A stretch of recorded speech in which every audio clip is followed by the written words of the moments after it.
నువ్వు ఇలాంటి దాని అనుకోలేదు. అక్క, నీ పెళ్ళాగి అంతా శ్మశానానికి వెళ్లే బదులు నేనొక్కదాన్ని నరకానికి వెళ్తే తప్పేం లేదు. సీత నీది కాకుండా తప్పించుకుంది. ఎప్పటికైనా మంచితనమే అహంకారాన్ని చేయిస్తుంది. దానికి ఈ పెళ్లే సాక్ష్యం. నువ్వు కాదని చోటికి అది వెళ్ళింది. తను నా కూతురే కదా, ఎలా ఆనందించమంటావు? అది ఇష్టంగానే వెళ్ళిందిగా. నాకు నమ్మకం లేదు. నమ్మకాలు స్థిరపడ్డానికి కొంతకాలం ఆగాలి నాన్న. అన్నగా చెల్లి పెళ్లి జరిపించాననుకోండి,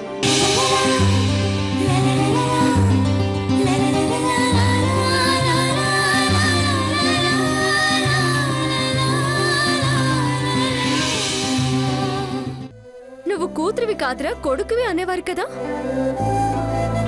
అదే నిజమైందనుకోండి, అన్నగా చెల్లి పెళ్లి జరిపించాననుకోండి, మీ బాధ్యతని పంచుకున్నాననుకోండి. లేదు, అమ్మ అమ్మ అంటూ మీ అమ్మనన్నారు కాబట్టి అమ్మగా మిమ్మల్ని ఓదారుస్తున్నాను. ఈ అమ్మ మాట విని బాధపడ్డం మానేయండి నాన్న.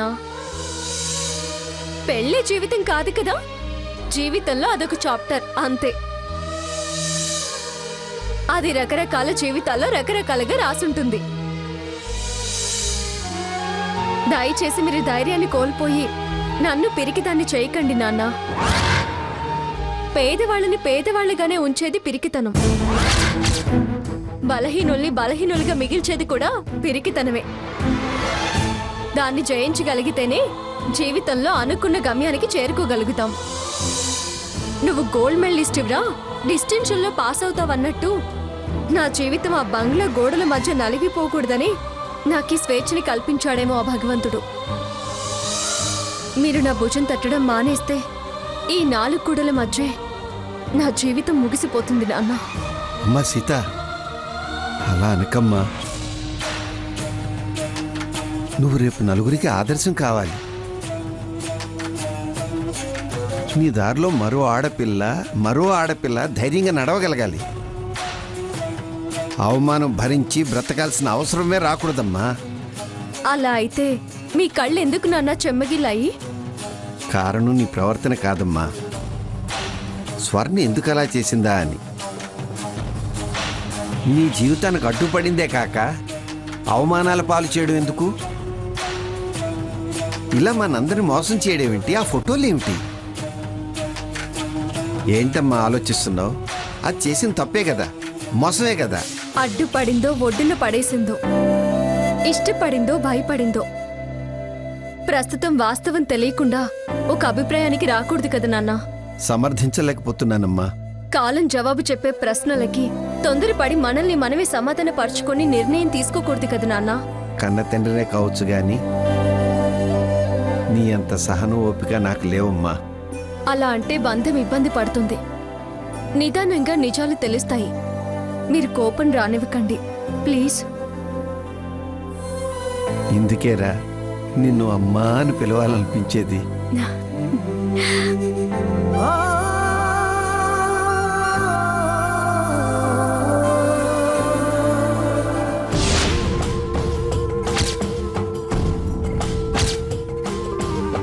నేను పెళ్లి చేసుకోదలుచుకోలేదు.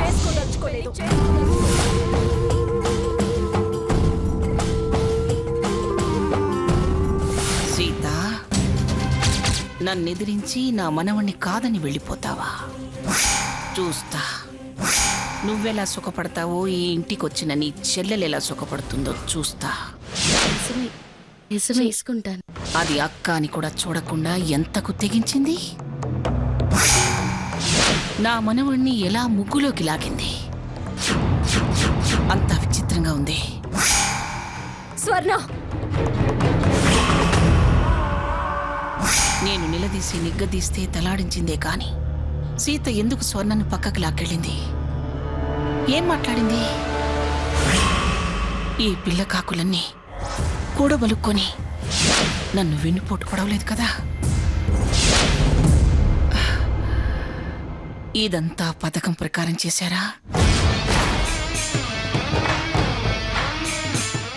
ఏమైనా కానీ పిఠాపురం మంగమ్మ పరువు తీసిన వాళ్ళని ఊరికే వదలను. దాని జీవితంలో నిప్పులు పోసి పొగరణుస్తా. దీని ఆశల మీద నిప్పులు చల్లుతా. వచ్చిన దారినే వెళ్ళేటట్టు చేస్తా. చేసిన మోసానికి అక్క చెల్లెళ్ళిద్దరూ తలలు పట్టుకుని జీవితకాలం పుట్టింట్లో కూర్చొని కుమిలి కుమిలి ఏడ్చేలా చేస్తాను. నాతో తమాషా చేస్తారా? తమాషా అంతు చూస్తా. ఇదంతా ప్లాన్ కాకపోతే ఆ ఫోటోలు మండపానికి ఎందుకు వస్తాయి? ఆ ముసలిది నా ముఖాన్ని ఎందుకు కొడుతుంది? నన్నే తలదించుకుని నలుగురిలో ఒప్పుకునేలా చేస్తారా? ఇంతకింత అనుభవించాలి.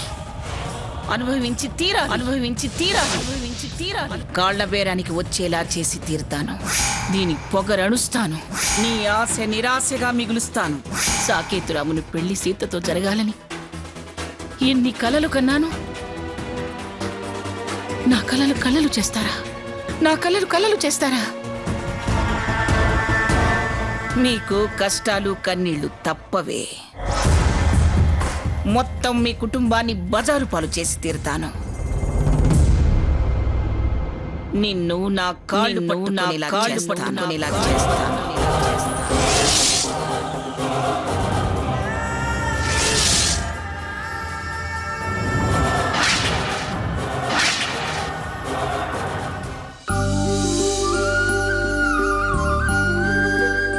ఏదిది ఎక్కడికి వెళ్ళింది?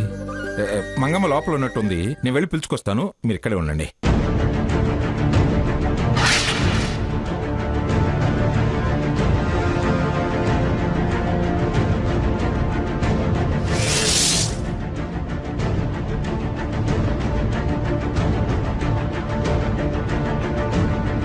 మంగ, ఇక్కడున్నావా? నువ్వు ఎక్కడికి వెళ్ళావో అని అందరం కంగారు పడుతున్నాం. రా, పెళ్లి కొడుకు పెళ్లి కూతురు వచ్చి గుమ్మంలో ఉన్నారు. అసలు నా దృష్టిలో పెళ్ళే జరగలేదు. ఇంకా పెళ్లి కొడుకు పెళ్లి కూతురేమిటి? పెళ్లి జరగలేదని నువ్వు అనుకుంటే సరిపోతుందా? పసుబట్టలతో వచ్చిన వాళ్ళు వాకిట్లో ఎక్కువసేపు నిలబడకూడదు. నిలబట్టం ఎందుకు? పెళ్లికి ముందు ఎక్కడ ఎలా ఉన్నారో అక్కడికి వెళ్ళమని చెప్పండి. తప్పుగా మాట్లాడుతున్నావు మంగ. నీ కుతంత్రం సాగలేదని ఇలా సాధించాలని చూస్తున్నావా? ఏమిటి కుతంత్రం, కుయుక్తి అని చాలా ఎక్కువగా మాట్లాడుతున్నారు? ఇంతకాలం మాటలు పొదుపుగా వాడింది అవసరం వచ్చినప్పుడు మాట్లాడటానికే.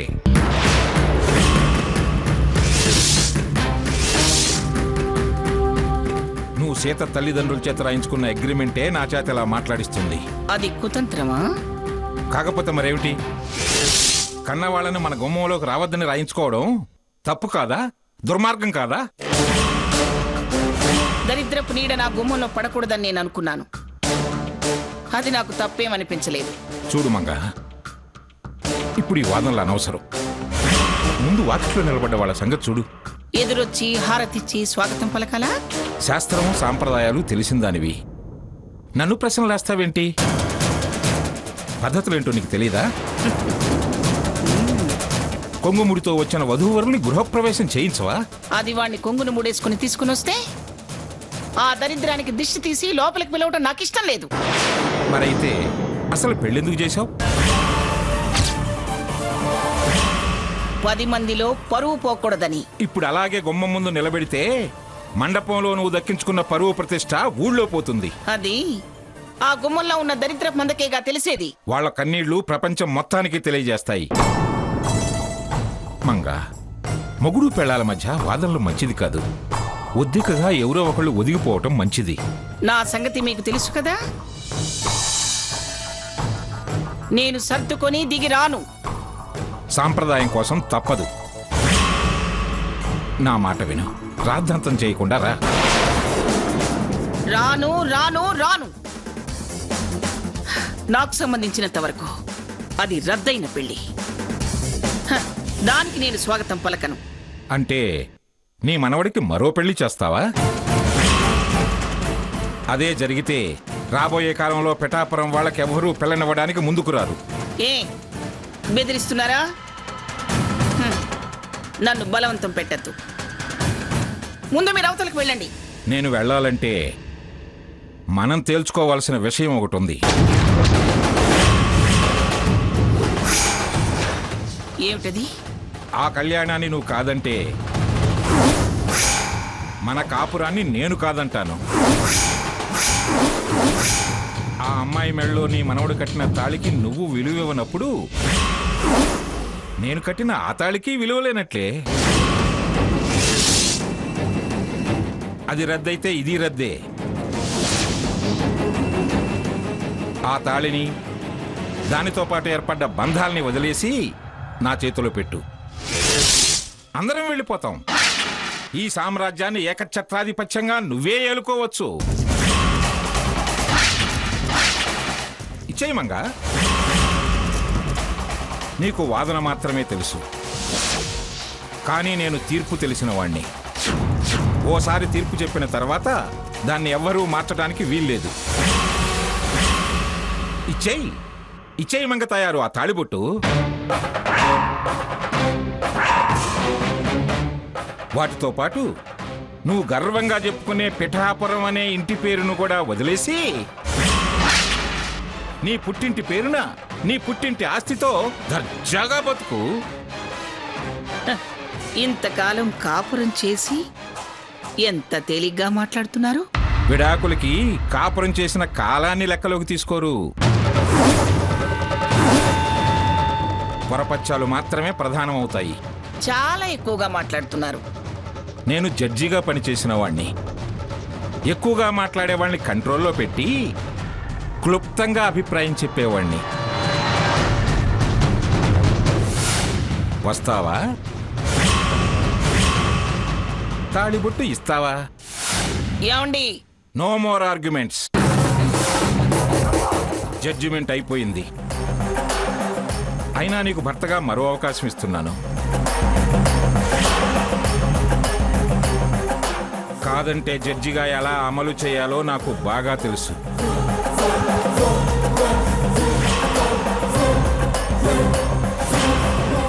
వస్తావా? నన్ను నా నిర్ణయంతో వెళ్ళమంటావా? చెప్పు మంగా. లేట్ అయిపోతుంది. అవతల వాళ్ళు వెయిట్ చేస్తున్నారు. చెప్పు.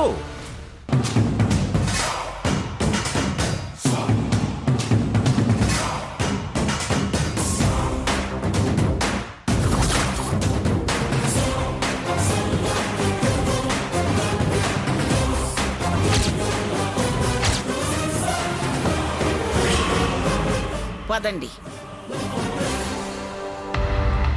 రా.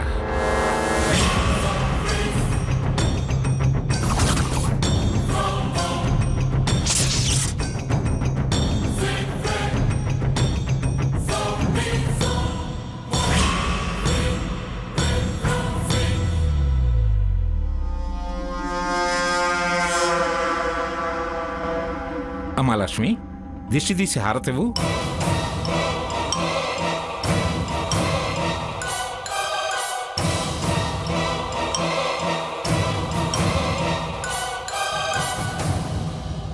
నువ్వాగు.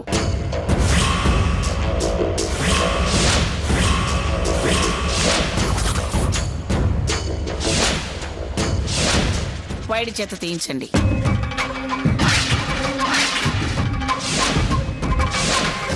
ఐడి రంగయ్య మండపంలో సామాన్లు సర్దుతున్నారు. దుర్ముహూర్తం వస్తుందని వీళ్ళు తీసుకుని నేను వచ్చేశాను.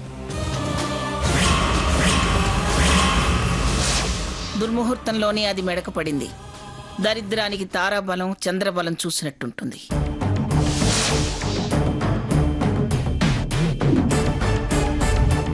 నువ్వు కానీ లక్ష్మి. రావే. పోతున్నా అమ్మగారు. దిష్టి. అలాగే అమ్మగారు.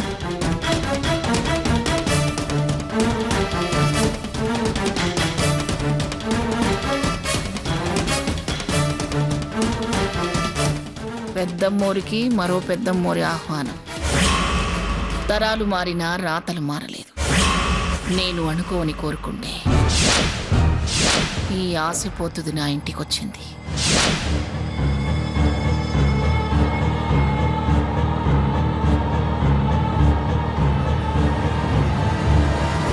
ఇక దయచేయండి. స్వర్ణ ముందు కుడికాలు పెట్టి లోపలికి వెళ్ళమ్మా. పెద్ద పాదం వాడిని ఎత్తిన పెట్టింది. ఇప్పుడు ఏ కాలు పెడితే ఏంలే. ఆగండి. అలా వచ్చేటివేనా? వరసకి మరదలవైనా ప్రస్తుతం ఆడపడుచు పాత్ర పోషిస్తున్నాం.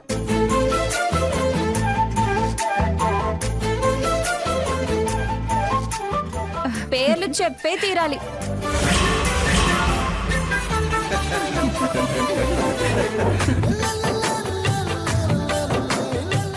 చెప్పు స్వర్ణ.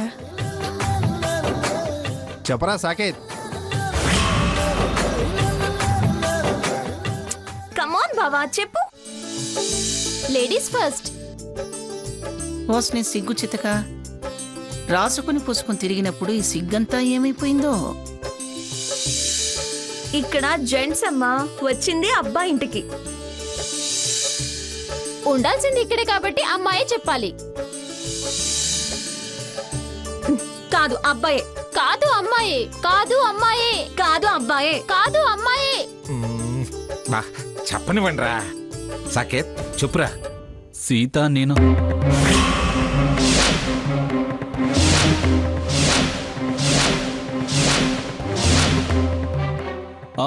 సరి స్వర్ణ నేను వచ్చాం. అదేమిటి వీడు సీత అన్నాడు? మూడు ముళ్ళు పడేదాకా అదేగా అనుకుంది. నువ్వు చెప్పు స్వర్ణ. సాకేత్ బావా. బావా అంటాం బాగుంది.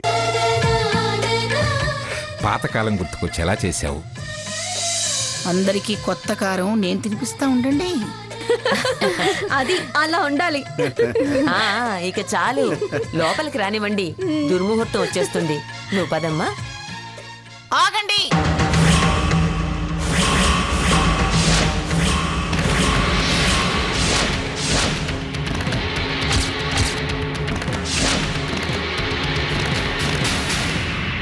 మీ అడుగు లోపల పడితే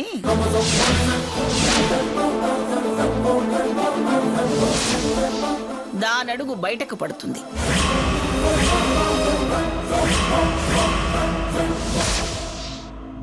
మంగా మీరు మాట్లాడకండి. ఇందాక మీ తీర్పు నేను పాటించాను. ఆ కేసు వేరు, ఈ కేసు వేరు.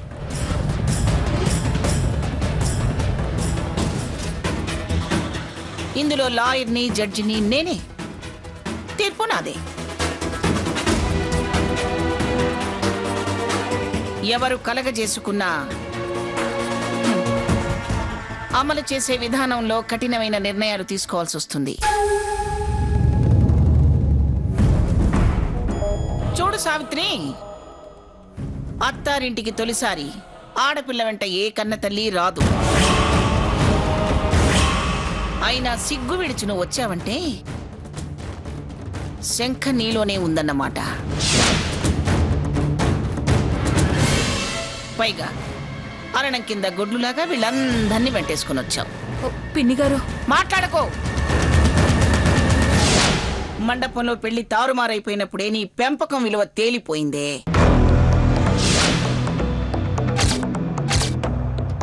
బంగారు గొలుసుల్ని కట్టి కుక్కలు నమ్మడం అంటే ఇదే.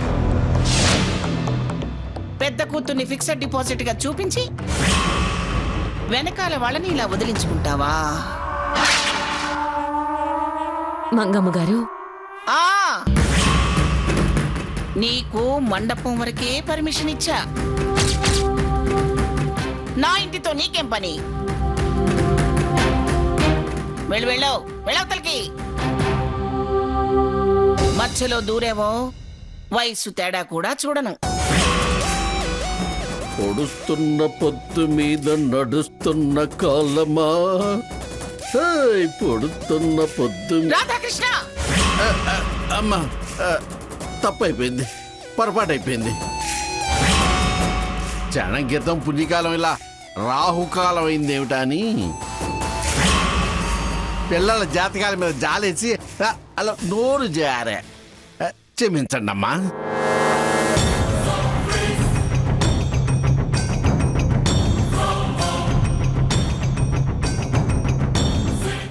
నోరు పెగిలిందో కుట్లే ఇస్తా.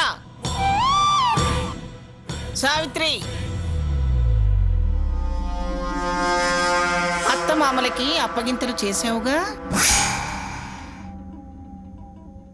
ఈ పెద్ద మనిషికి అప్పచెప్పావుగా, పిల్లకి పెరుగన్నం పెట్టావుగా, మాట్లాడవే.